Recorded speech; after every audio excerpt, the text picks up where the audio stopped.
если помните, закон изначально должен был вступить в силу в июне, да, если мне память не изменяет. По просьбе исполнительной власти мы с вами тогда отсрочили еще на полгода. Это была их просьба.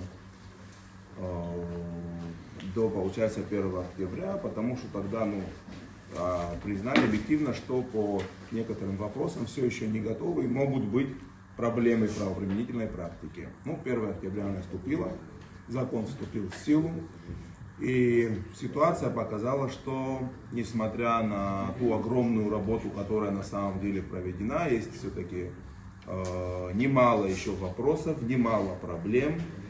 И прежде всего эти проблемы ложатся на плечи наших с вами сограждан.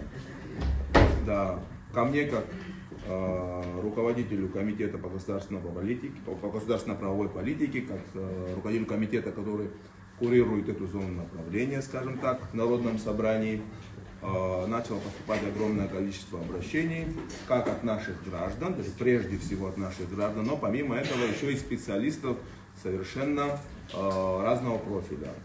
Это были, скажем так, можно назвать их заинтересованными, допустим, сотрудники БТИ, да? Но это заинтересованные люди, естественно, в том, как будет работать данный закон.